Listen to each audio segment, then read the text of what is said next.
कथा करो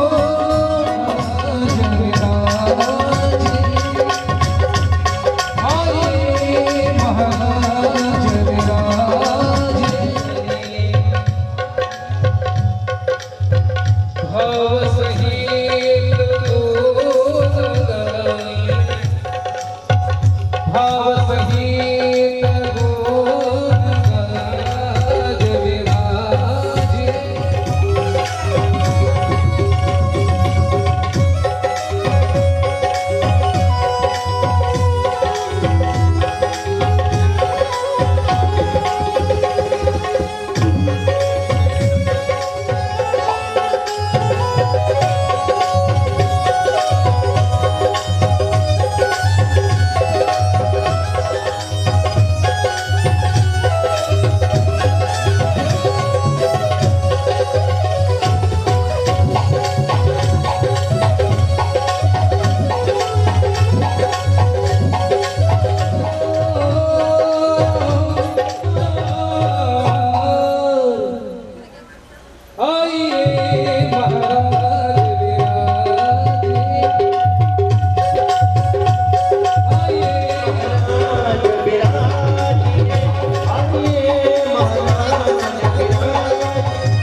हरे श्री राधे राधे गोविंद गोविंद राधे, श्री राधे राधे गोविंद गोविंद राधे, राधे राधे गोविंद गोविंद राधे, राधे राधे गोविंद गोविंद राधे, श्री राधे राधे गोविंद गोविंद, श्री राधे राधे गोविंद गोविंद राधे, राधे राधे गोविंद गोविंद राधे, राधे राधे गोविंद गोविंद राधे, गोविंद राधे गोपाल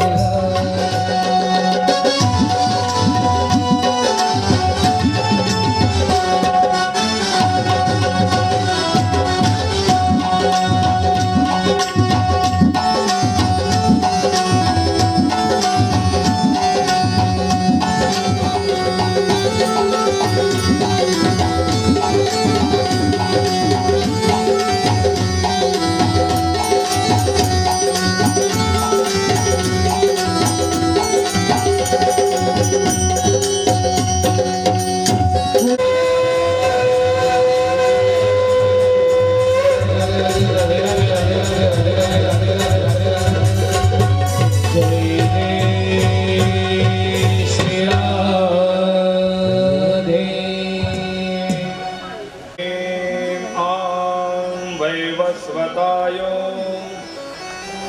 धर्मराजाय भक्तानुग्रहकृते नमः। ॐ ऐं आं वैवस्वताय धर्मराजाय भक्तानुग्रहकृते नमः। ॐ गौं ह्रीं आं वैवस्वताय धर्मराजाय भक्तानुग्रहकृते नमः। ॐ ह्रीं आं वैवस्वताय धर्मराजाय भक्तानुग्रहकृते नमः।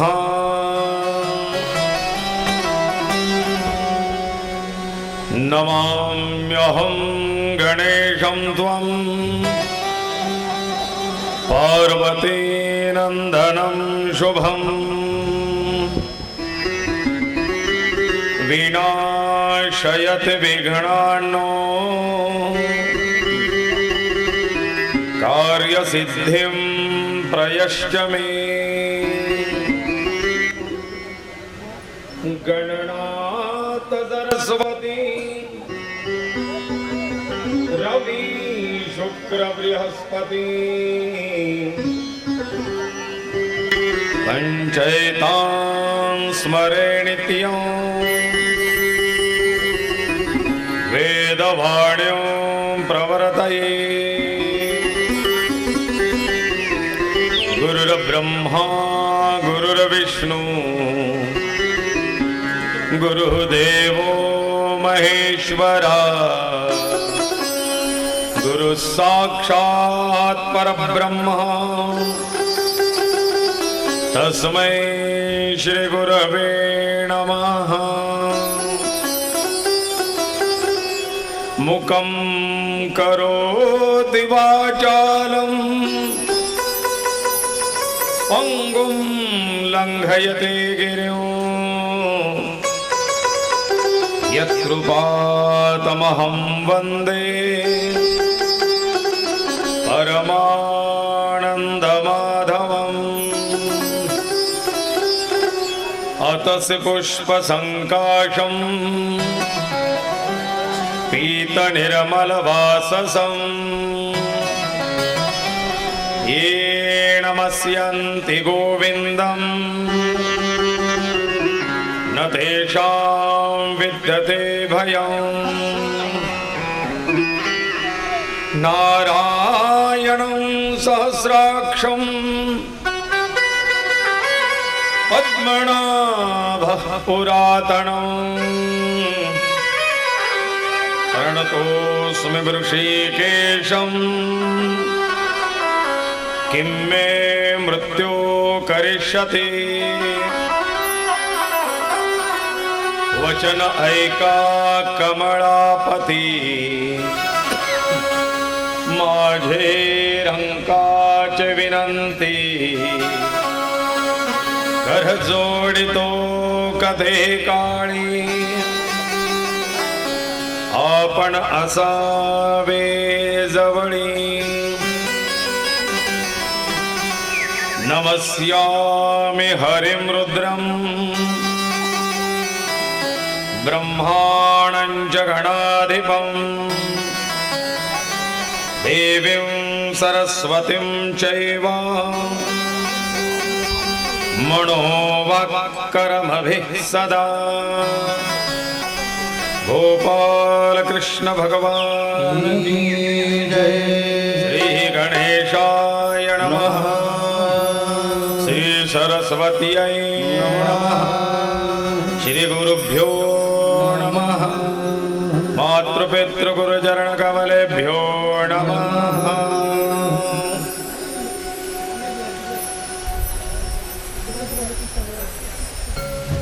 प्रस्तुतिया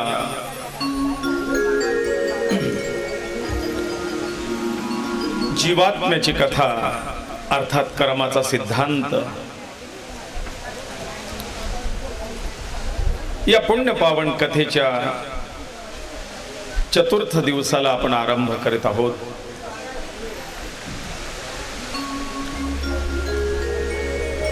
स्वर्गवासी सौ कमलदेवी लक्ष्मण शिरुडे यांच्या 6व्या पुण्यस्मृती निमित्ताने 6ष्ठ वर्ष 6व्या वर्षाची ही कथा शिरुडे परिवारातील शेवंताई, जगन्नाथजी, मधुकरजी, कमलाबाई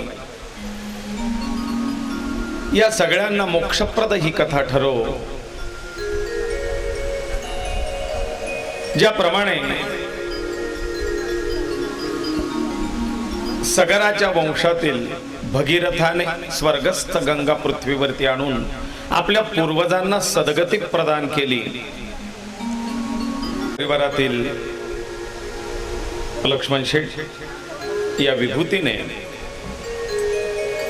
या ज्ञान यज्ञस्तपो यज्ञ द्रव्य यज्ञस्तथा परा सद्गती आणि मोक्ष प्रदान करण्याचा हा एक प्रयत्न केलेला आहे। ती गंगा जरी भगीरथाच्या निमित्ताने स्वर्गातून भूतलावरती अविरत झाली, तरी तिने फक्त भगीरथाच्याच वंशाला पावन केलं असं नाही, ते आजपर्यंत सगळ्या दुःखित पीडित पापी जनांना मोक्ष द्यायचं कार्य ही गंगा अविरत करते. त्याप्रमाणे शिरोडे परिवारातील स्वर्गस्थ सगळ्या पितरांच्या मोक्षासाठी 6 वर्षापासून चालत असलेल्या या ज्ञानगंगेमध्ये आपणही 40 गावकर स्नान करून पवित्र होत आहोत. या ज्ञानाने, कथा श्रवणाने मन, चित्त, अंतःकरण, हृदय पवित्र होत असतं.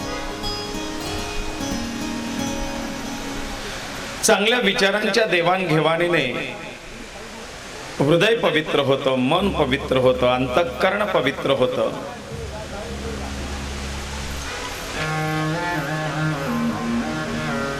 अशीच ही पुण्यकथा दुर्लभ आणि दुर्मिळ विषय घेऊन आपण या कथेला आरंभ केलेला आहे. आजचा 4थ्या दिवसाची सेवा, काल आपण काय भाग बघितलाय याबद्दल थोडं चिंतन करून मुख्य विषयाकडे वळणार आहे.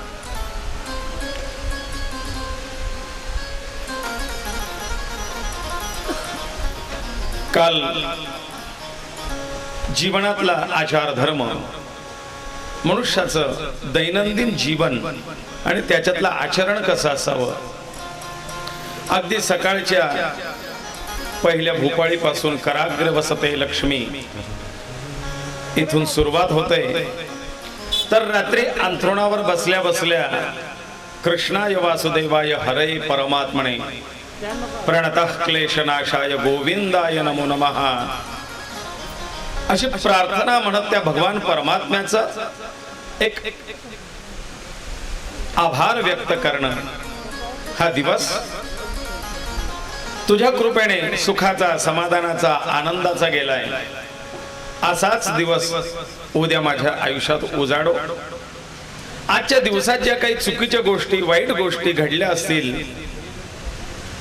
यामध्ये घट होऊन चांगल्या गोष्टींची निश्चित वाढ व्हावी असाच आशीर्वाद मला दे. आणि नव्या उमेदीने, नव्या ऊर्जेने उद्याची पहाट माझ्या आयुष्यात उगवू दे, अशी त्या परमात्म्याला प्रार्थना करायची.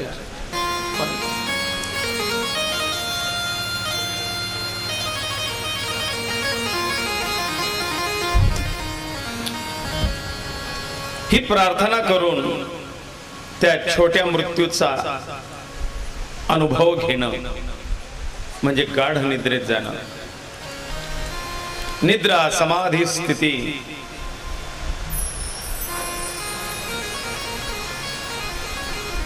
गरुड पुराणात तर असं दिलंय की झोपण्यापूर्वी काहीतरी वाचन करावं.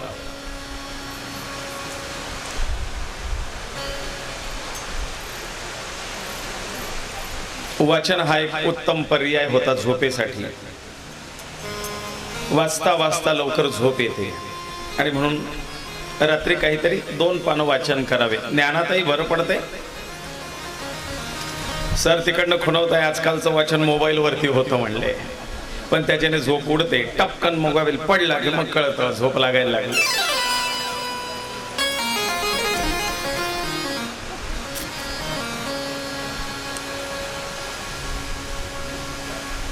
असा हा दैनंदिन आचाराचा व्यवहार, याला सदाचार असं म्हणतात, याला शिष्टाचार असं म्हणतात.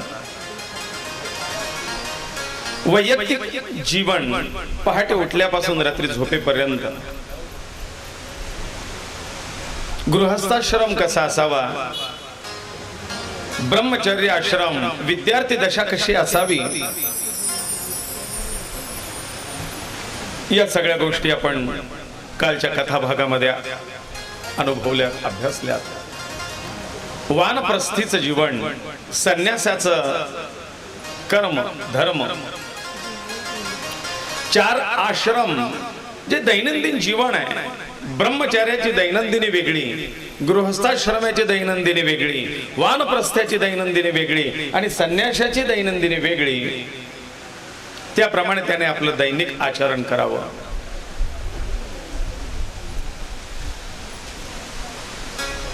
आनंद सुख उपभोग हा गृहस्थाश्रमाचा अधिकार आहे. हे आपण काल ऐकलंय. जे उपभोग ब्रह्मचारी आश्रमामध्ये विद्यार्थी दशेमध्ये त्या विद्यार्थ्याला घेता येत नाही. सुग्रास भोजन नाही, सुखशय्या नाही, त्याने जमिनीवरती झोपावं विद्यार्थ्यांनी.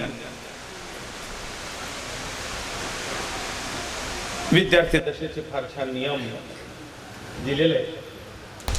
कारण विद्यार्थ्याला कुठं सुखम, विद्यार्थ्याला सुखाची अपेक्षा नाही. वडीलधारी मंडळी, मोठी मंडळी समोर बसलेली असताना खुशाल पाय लांब करून बसू नये विद्यार्थ्यांनी.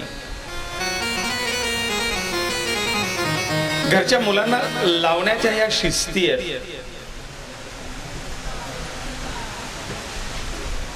2 दिवसापासून एक प्रकरण जे आता सध्या आपल्या महाराष्ट्रभर भारतभर गाजतंय, नीट, त्याच्या बातम्या, त्याच्या क्लिप्स, त्याचे व्हिडिओ यूट्यूबला, फेसबुकला येत आहेत. त्या पाहाव्या. आपल्या हक्कासाठी, आपल्या अधिकारासाठी लढणं हा भाग वेगळा. पण त्या लढताना नको त्या अभद्र भाषेचा प्रकार, उच्चार, वापर करणं हे विद्यार्थी दशेच्या प्रमाणाच्या बाहेर आहे. इथून आपली भावी पुढची पिढी कशी असेल याचा अंदाज येतो. संस्कार लावणारी ही वृद्ध मंडळी यांनी पाहिलेला पहिला भारत आणि आता येणाऱ्या पुढच्या पिढीचा नवीन भारत हा विरोधाभास असणार आहे. वागणं, बोलणं संयमित आणि आदराचं असावं. विद्यार्थी दशा मोठ्या मंडळींच्या समोर लांब पाय घालून बसू नये. वृद्ध मंडळी, गुरुजन मंडळी, आदरणीय मंडळी खाली बसलेली असताना त्यांच्या समोर उच्च आसनावरती बसू नये, हे नियम होते. गुरुजनांशी बोलताना तर आता नाही राहिल्या या गोष्टी, पण गुरुजनांशी बोलताना तोंडाला काहीतरी आडवा हात लावावा हा धर्मशास्त्राचा नियम. काहीतरी तोंडाला आडवा हात लावून त्यांच्याशी बोलावं. का तर आपल्या तोंडातून निघणारे ते थुंकीचे थेंब त्यांच्या अंगावरती पडू नये, त्याच्याने गुरुजनांचा अपमान होतो. आपली वृद्ध मंडळी समोर बसलेली असताना त्यांच्या समोर खुशाल झोपू नये.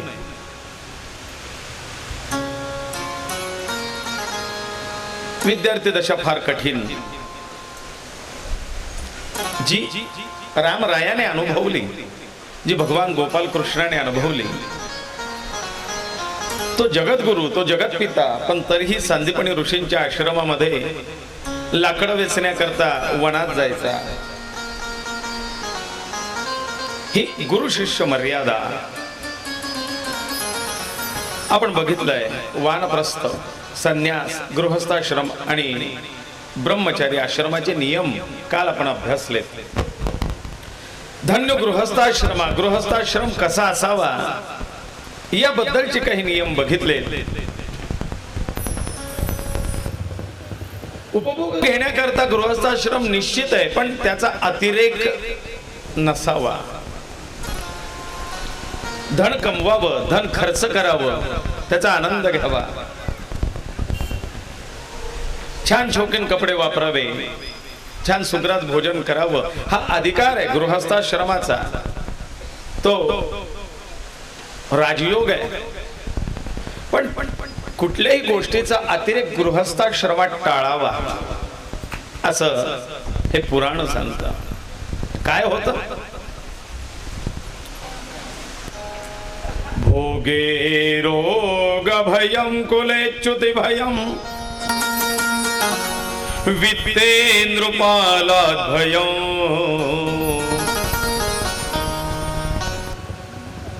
संसारमुळी कुठली गोष्ट अति झाली की तो नष्ट करण्याचा गुण या प्रकृतीमध्ये आहे.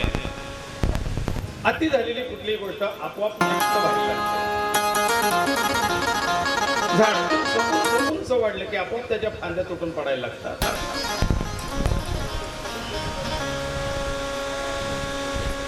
आणि म्हणून ते सांगतात अति सर्वत्र वर्जयेत. भोगे रोग भयं कुले च्युति भयं वित्ते नृपालाद्भयं माने दैन्य भलं बले रिपुभयं रूपे जराया भयं. अतिमान सन्मान पद प्रतिष्ठा ही सुद्धा भयाला कारणीभूत होते. अतिभोग रोग उत्पन्न करतात. अति आहार. एक सुंदर वाक्य वाचलं होतं आचार्य प्रशांत. त्यांनी एक ओळीचं छान वाक्य सांगितलंय पण फार बोध करणार आहे की जिथे आपल्याला आनंद मिळतो समजा तिथे अधिपती सुरू झाली. जास्त खाणं आनंददायक आहे तिथे फटका आहे. चवदार तेलकट तुपकट बाहेरचे पदार्थ आनंद देणार आहे पण धोका आहे.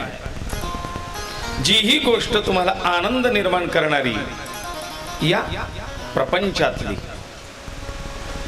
ही पुढे कुठेतरी तुमच्यासाठी धोका निर्माण करणारी होते.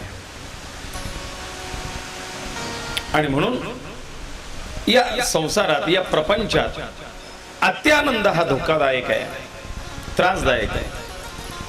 अतिमान दैन्य भयम. अतिमान सन्मान हा दैन्य दुःखाला कारणीभूत होतो. वित्ते नृपाला भयम. अतिधन चोरीला जप्तीला कारणीभूत होतो. बले रिपुभयम. अतिबल शत्रूला कारणीभूत होतात. त्याचे शत्रू निर्माण होतात. रूपे जराया भयम. अतिरूपाचा आनंद त्याला जरा व्याधी वृद्धत्व याचा भय असतं.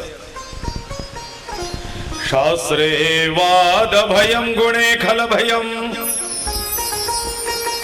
काये कृतांतात भयम.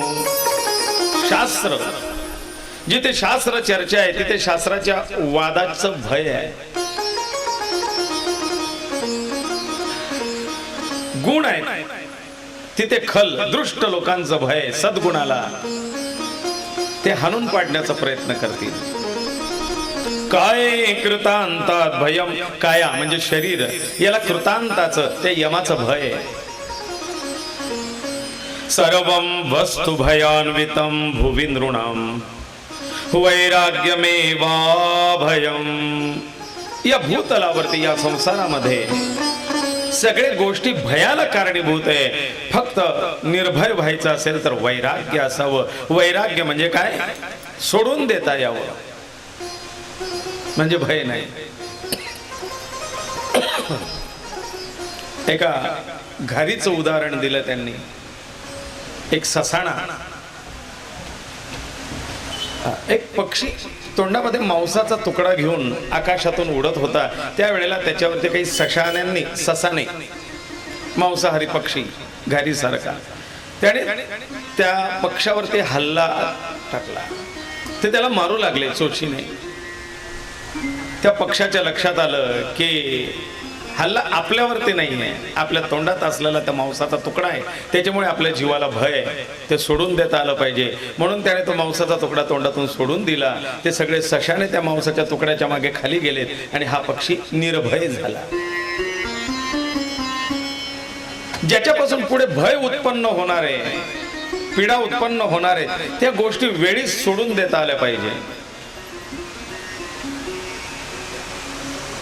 त्याला वैराग्य असं म्हणतात.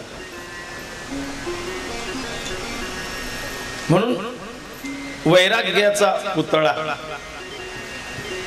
तुकोबारायानं वैराग्य मूर्ती म्हटलेलं आहे. काय काय दुःख, काय काय प्रसंग त्यांच्या जीवनात आहेत, पण ते कवटाळून नाही बसलेत. त्या त्या वेळेला ते प्रसंग, ते दुःख सोडून देत गेलेत. कारण अशा प्रकारे सदाचाराचं जीवन जगणं, या जीवनात पाप पुण्याच्या प्रभावाने सुख दुःख येत असतात. त्यांना सामोरे जात यथोचित धर्माचरण करणं, याचं नाव आहे जीवन.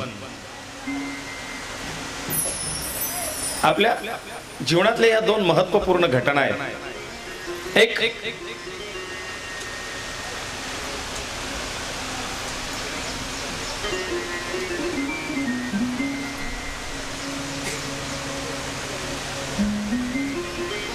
जन्म आणि मृत्यू. ध्रुवो जन्म मृतस्य च, भगवान श्रीकृष्ण गीतेमध्ये म्हणतात. जन्म आणि मृत्यू ह्या दोन गोष्टी ध्रुव आहेत, म्हणजे अटळ आहेत. ज्याचा जन्म आहे त्याला मृत्यू आहे, आणि ज्याला मृत्यू झालं त्याला ध्रुवो जन्म मृतस्य च, त्या मृत्यू पावलेल्या जीवाला पुन्हा जन्म घेणं हे ध्रुव आहे. अंत अस्ति प्रारंभ. मग जन्म, जो जन्माला आला,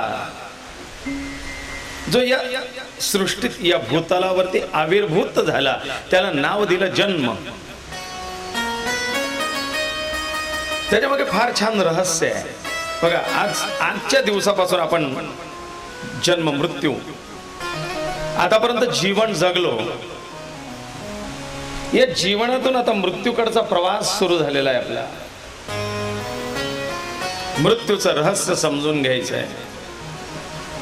मृत्यू एक रहस्यपूर्ण घटना आहे, जीवनातली फार महत्वपूर्ण घटना आहे, पण त्याकडे गांभीर्याने पाहिलं जात नाही.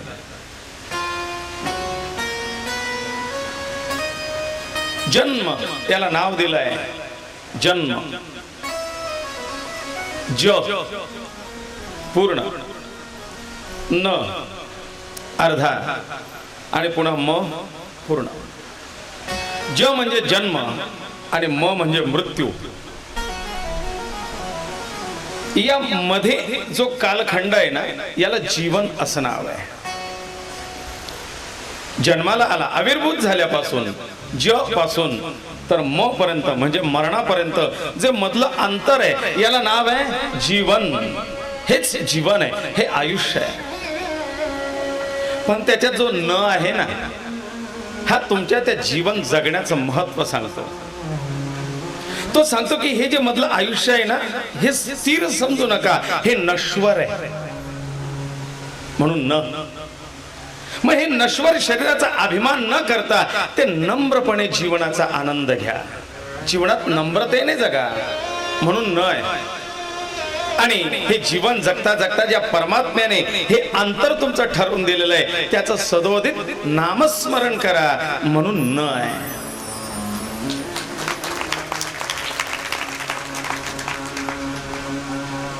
असा हा जन्म. ध्रुवो जन्म मृतस्य च.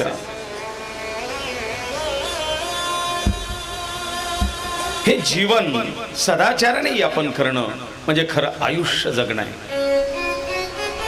जे शास्त्र प्रमाणे आचरती, ते जिवंत असवा मेले असती.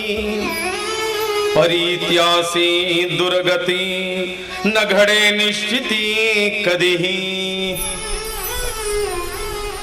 हे त्या ग्रंथातले ओवी आहे. ते सांगतात की जे याप्रमाणे शास्त्र प्रमाणाने जीवन जगतात, ते जिवंतपणीही आणि मृत्यू नंतरही उत्तम गती भोगतात. त्यांना दुर्गती प्राप्त होत नाही. परितयासी दुर्गती, न घडे निश्चित कधीही. त्यांना दुर्गती नाही घडत नाही, कारण ते याचं रहस्य, याचं महत्व त्यांना कळून चुकलंय. ते जाणतात त्याला.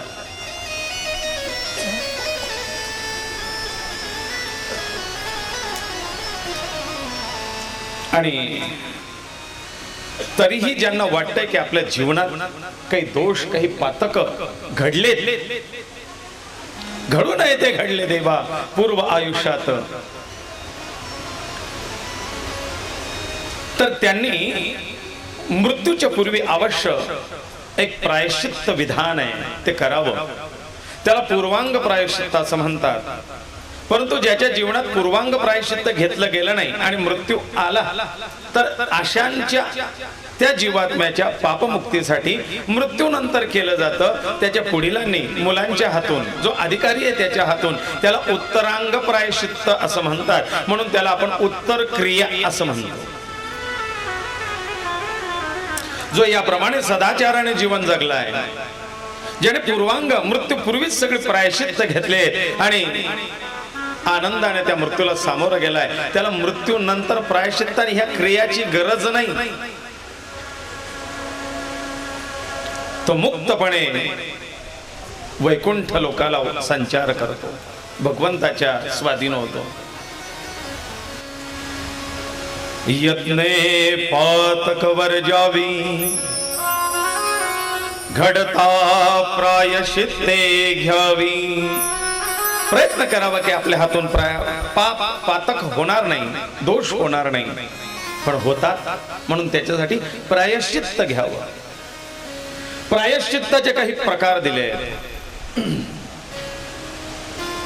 बघा. पापमुक्ती देवदर्शनाने पण होते, नित्य देवदर्शन याच्याने सुद्धा दैनंदिन सायं धियानो दिवसकृतं पापं नाशयति, प्रातर्धियानो रात्रिकृतं पापं नाशयति, सायं प्रातः प्रयुञ्जानो अपापो भवति. सायंकाळी भगवंताचं दर्शन जो घेतो त्याच्या दिवसभरातले पातक त्या ठिकाणी नष्ट व्हायला मदत होते. जो प्रातःकाळी भगवत दर्शन घेतो त्याची रात्रीची सगळी पातक दोष नष्ट होतात. सकाळ संध्याकाळ जो भगवंताचं दर्शन घेतो सायं प्रातः अपापो भवति, सकाळ संध्याकाळ जो भगवंताचं दर्शन चिंतन मनन पूजन भजन करतो तो अपापो भवति, तो निष्पाप होतो. हे झालं पापमुक्तीसाठी. पण ज्याचं सदैव भगवंताचं चिंतन चालू आहे त्याला काय, सर्वत्र धियानो अपविघ्नो भवति. जो सदैव भगवंताचं चिंतन करतो तो अपविघ्न, त्याच्यावरती कुठल्याही प्रकारची विघ्न आपत्ती येत नाही.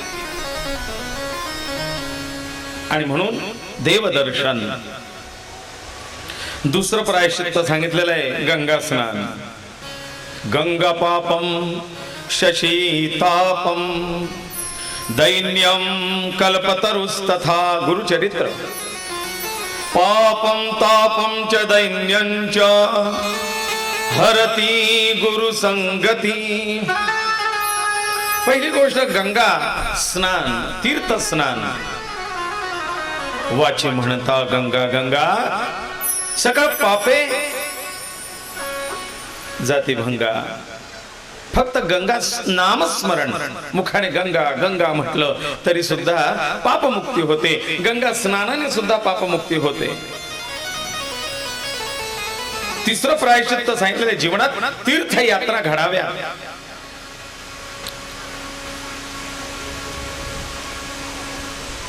यत्न पाऊला पाऊली. प्रत्येक पावला गणित पातकांचा नाश होतो. जेवढं आपण तीर्थयात्रेला चालत जाऊ तेवढी पातक नष्ट होतात. या निकानी च पापानी. जी जी पाप माझ्या हातून झालेली आहे ती काय होते म्हणजे प्रदक्षिणाम पदे पदे तानि सर्वाणि नश्यन्तु. ती सगळी पाप नष्ट व्हायला मदत होते. एकेका पावलाला पातक नष्ट होतात, शुद्धी होते. तीर्थयात्रा. यानंतर प्रायश्चित्त आणखीन सांगितलं आहे. गोसेवा, गायीची सेवा. गायीच्या सेवेने रोग नष्ट होतात, भोग नष्ट होतात, पाप नष्ट होतात. किम न साध्यते गोसेवेन वंदे गोमातरम. गोमातेच्या सेवेने सुद्धा पातकांचा नाश होतो. साधू संत देव ब्राह्मण गुरुजनांची सेवा, सत्संगतीचा महिमा कळेना. ही सत्संगती, साधू संगती,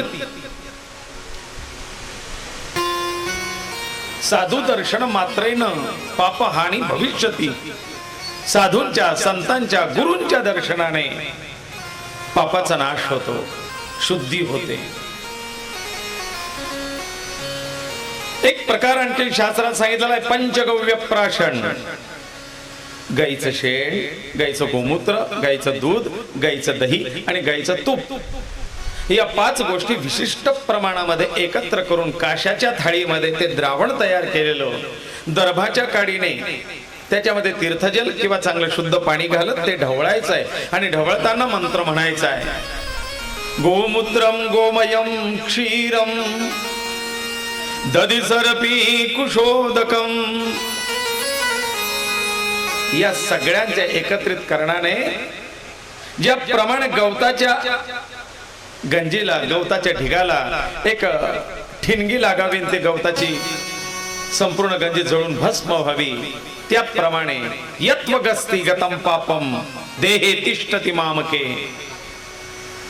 प्राशनात पंचगव्यस्य दहत्यग्निरिव इंधनम. त्याप्रमाणे पंचगव्याच्या प्राशनाने माझ्या शरीरातली पाप जळून नष्ट होत.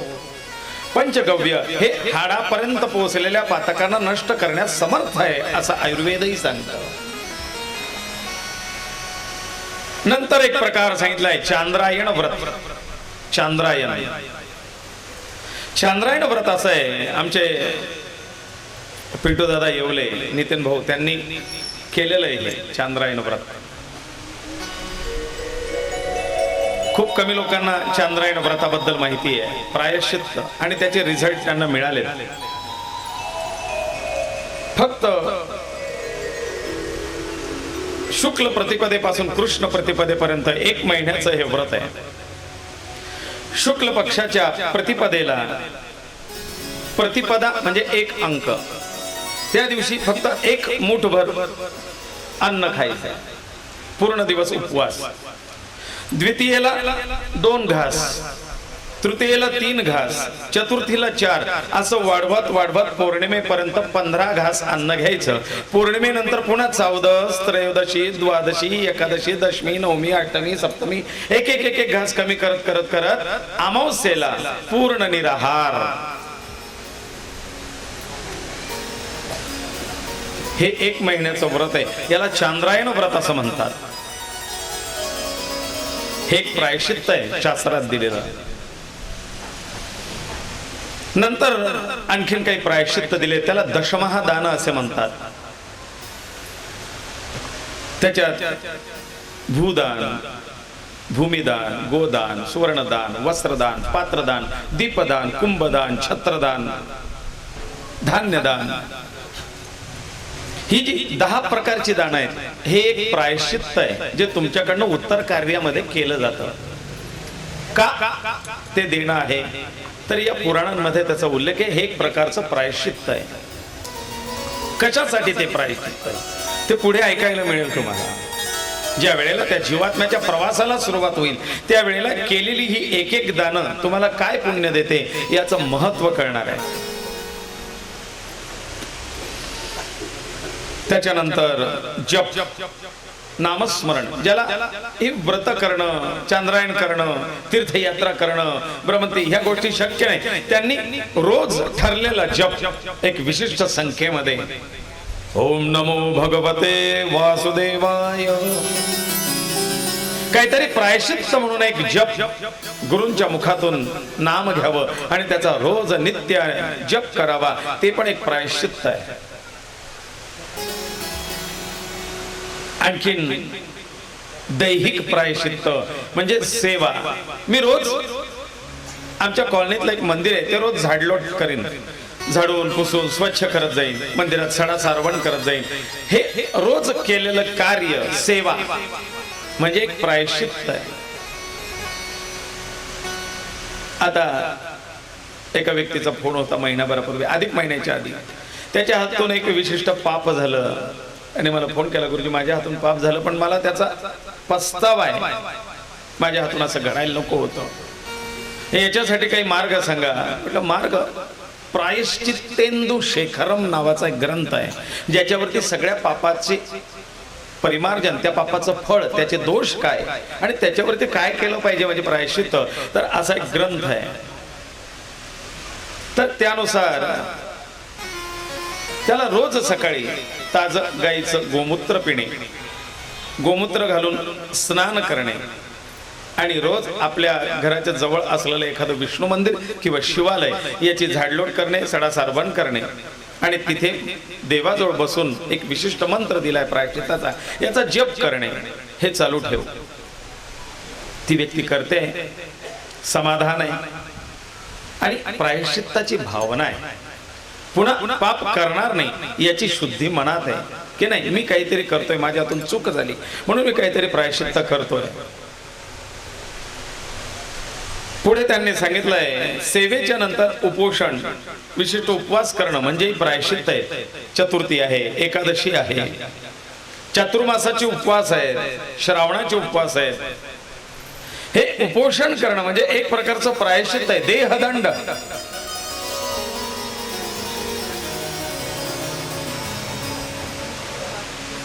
काहींच्या हातून काही प्रश्न आले होते मागे, चुकून गाडी 4 व्हीलर मागे घेता घेता मांजरीचं पिलू त्या गाडीच्या चाकाखाली दाबलं गेलं. आता गाडी खाली बसलेलं होतं, ते काही दिसलं नाही महाराज, पण मेली मांजर. तर कोणी म्हणतं काही करा, कोणी म्हणतं काही करा. तर प्रायश्चित्तेंदू शेखरामध्ये दिलेलं आहे की मार्जारबद्ध प्रायश्चित्त. एक हे माजलगाव जवळ एक मंदिर आहे, देवालय, त्या ठिकाणी खास या मांजरीच्या वधाचं प्रायश्चित्त घेतलं जातं. त्याला मांजरगाव असं नाव होतं, आता माजलगाव नाव झालेलं आहे गंगापूर जवळ. त्याला नाव होतं मांजरगाव. आणि तिथे त्या देवालयामध्ये तर विशिष्ट मंत्राचा जप करून त्या महादेवाला दुधाचा अभिषेक करून 3 दिवस फक्त दूध पिऊन उपवास करणे, असं प्रायश्चित्त दिलेलं आहे.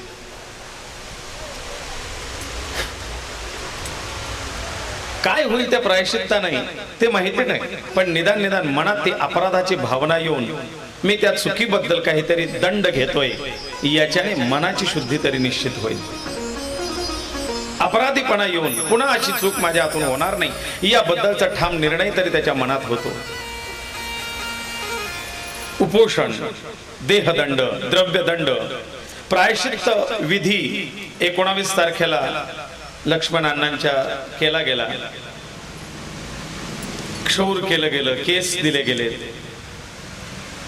यानी कानीच पापानी ब्रह्महत्या समानीच केशानाश्रित तिष्ठन्ति तस्मात् केशम वपाम्यहम, म्हणून केश वपन केलं. का केलं जातं? कोणी एखादी व्यक्ती मृत झाल्यानंतर त्याच्या घरच्या वंशजांनी का केस द्यावे, त्या मागचं शास्त्र. फक्त कोणी मृत झाल्यानंतरच केस दिले जातात का? नाही. आता यज्ञ झाला सद्गुरू सखाराम महाराजांच्या भक्त परिवारातर्फे, तर त्या यज्ञाला बसलेल्या प्रमुख यजमानांचं सुद्धा क्षौर करण्यात आलं होतं. पापमुक्त होण्याचा तो एक प्रकार आहे, क्षौर करणे. मग त्यांना 10 प्रकारची स्नानं घातली गेली.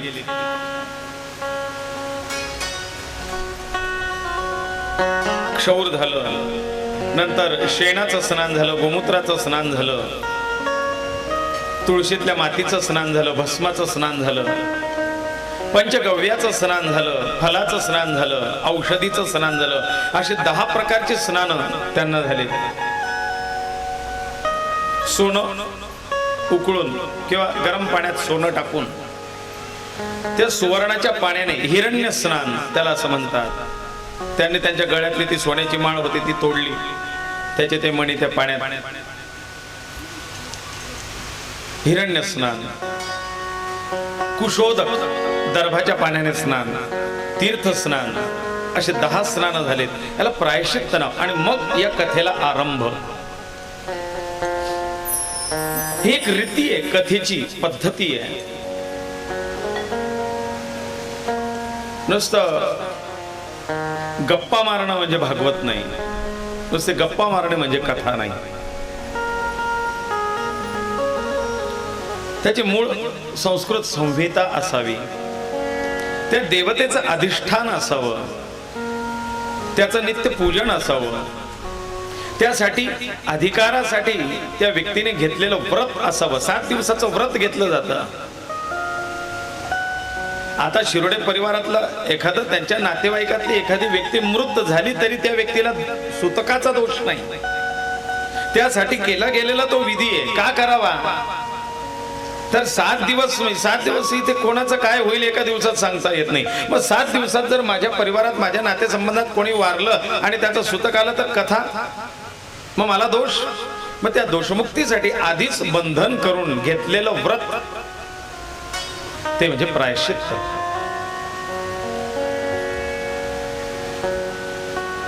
विष्णू पूजन झालं, पितृतर्पण झालं. 19 तारखेला, तारखेनुसार त्यांची 19 जुलै 2020 तारखेनुसार त्यांचा तो मृत्यू दिवस होता. मग आपल्या कथेमध्ये त्यांची तारीख पण मिळते. 19 तारखेला त्या प्रित्यर्थ एक तर्पण, पितृतर्पण, श्राद्ध तेही झालं. त्या निमित्ताने द्रव्यदंड म्हणजे काहीतरी दान दक्षिणा तीही झाली. गोदान, भूमिदान, अन्नदान, सुवर्णदान, ग्रंथदान, दीपदान, धान्यदान, छत्रदान, वस्त्रदान, पात्रदान, कुंभदान आणि आसनदान अशी काही दानाची प्रकार आणि त्याचं महात्म्य या ग्रंथात सांगितलं आहे. मी त्याच्याबद्दल फार सांगणार नाही. काही लोकांना तो विषय आवडत नाही. देणं म्हटलं की आणि यानाच करता गरुड पुराण रास का बुवा. कोणी वारल्यानंतर सुद्धा गरुड पुराण न लावण्याचं त्या लोकांचं कारण ते त्यांना काय समजा देवानच सांगेल.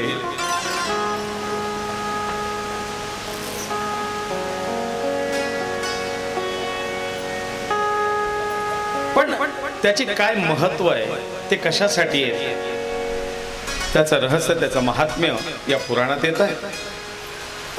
आणि अशा प्रकारे प्रायश्चित्त घेऊन भगवत नामस्मरणामध्ये शरीर शोषित करत, शरीर शोषण करायचं आहे. आमच्या पोद्दार काकांनी काल छान सांगितलं, डबल सेवन आणि एकदा जेवण. मी सांगितलं ना 75च्या नंतर आता त्यांचा संन्यास म्हणजे त्याग, समर्पण. मग काय त्याग केला? अहो, एक वेळ त्या जेवणाचा सुद्धा त्याग केला. आता हे उरलेलं जीवन देव, देश, धर्म, समाज आणि परोपकारार्थ इदम शरीरम, परोपकारासाठी हे शरीर. संन्यस्त जीवन, मान सन्मानाची अपेक्षा नाही, धनाची मुळीच लालसा नाही. हे जीवन जगणं स्वतःच्या स्वखर्चातून. ते काही वेळेला ते प्रशस्तीपत्र, सन्मानपत्र ते स्वतः बनवतात. काही वेळेला ते टाईप करून स्वतःचा खर्च करून बनवून आणतात. शाल श्रीफळ स्वतःच घेऊन आणि मग ते लोकांचा गुणगौरव करतात. हे त्यांचं मोठेपण. का? समर्पण. आजपर्यंत मी भरपूर मिळवलं, आता दुसऱ्याचं कौतुक करायची वेळ आलेली आहे. जीवनात त्यांच्या पाठीवरती कौतुकाचे थाप भरपूर मिळवली, लांब लांबपर्यंत नाव लौकिक मिळवला. पण आता माझ्यासारख्या व्यक्तीने पुढच्या नवीन येणाऱ्या नूतन कलाकारांचं कौतुक करणं हे माझं कर्म आहे, हा माझा अधिकार आहे, हे माझं कर्तव्य आहे आणि ते मी केलं पाहिजे. अशा प्रकारे समर्पण करत आणि शरीर शोषण करत नामस्मरणामध्ये आपलं पुढचं आयुष्य व्यतीत करायचं आहे. आणि त्या परमात्म्याच्या आज्ञेची वाट पाहायची. तो कधी आदेश करतो. कारण मृत्यू असा असावा, मृत्यू येताना ओठात नाम असावं, हृदयात चित्तात हरी असावा, मुखामध्ये नाम असावं. सगळ्या गोष्टी तृप्ततेला पोहोचलेल्या असाव्यात. कशामध्ये जीव अडकलेला नसावा. आणि अशा हरिचित्त समाज मुखामध्ये नाम आणि या अवस्थेमध्ये सगळ्यांच्या समोर जो आनंदाने प्राण सोडतो तो निश्चितच ऊर्ध्व गतीला जातो, मोक्षाला जातो. मृत्यूचे 9 द्वार आहे शरीराला. या 9 द्वारातून प्राणोत्क्रमण होतो. जीव कुठून जातो? शरीराच्या या 9 द्वारातून. नाभी हे त्याचं केंद्रस्थान आहे. या नाभीपासून वरच्या द्वारातून ज्याचा प्राण निघतो, जीव निघतो, त्याला उत्तम गती मिळाली. हे पहिलं सर्टिफिकेट की तो उत्तम गतीला जाणार. आणि जो नाभीपासून अधोमार्गाने ज्याचा जीव जातो तो अधोगतीला जाणार. त्याच्या सद्गतीत, त्याच्या मोक्षात काहीतरी अडथळे येत आहेत हे समजावं. ही पहिली पायरी समजण्याची. कारण काहींचा मृत्यू, काहींचा जीव मुखाद्वारे जातो. तोंड आच्या आ राहून जातात. काही मरणाच्या वेळेला डोळे मिटतात, पण काहींचे डोळे असे मोठे राहून जातात. समजा डोळ्यातून प्राण गेलेत. काहींचे कानातून प्राण जातात, काहींचे नाकावाटे प्राण जातात. पण काही विशिष्ट लोकांचा मलमूत्र द्वारातून प्राण जातो. ज्या वेळेला प्राण जातो त्या क्षणाला त्यांना शौचाला होऊन जाते, संडास होऊन जाईल, लघवी होऊन जाईल. आपण काय हो, काही नाही, चहाची बशी घेतली होती, असं घोट घेतला आणि अचानक त्यांना संडास झाली. आम्ही म्हणलं काय झालं, बाथरूम मध्ये नेत नाही, तोपर्यंत तर बाबा गेले होते. समजा होते अधोमार्गाने गेले. हा प्राण कुठून निघाला? अधोमार्गाने, मलमूत्र द्वारातून. ज्याचा मलमूत्र द्वारातून प्राण गेला तो अधोगतीकडे वाटचालीला लागला असं समजावं. त्याला मोक्षाला अडचणी येणार आहे. त्याच्यासाठी विशेष दक्षता घेणं गरजेचं आहे. आणि याकरता नाम महत्वाचं आहे. त्या क्षणाला आपल्या मुखात नाम येणं गरजेचं आहे. हृदयात त्या भगवंताचं स्मरण नित्य असावं. त्यावेळेला दुसरं संसारिक भगवंताचं, त्या परमात्म्याचं स्मरण करावं आणि ओठामध्ये अविरत त्या रामाचं नाम घ्यावं. श्रीराम जय राम जय जय राम.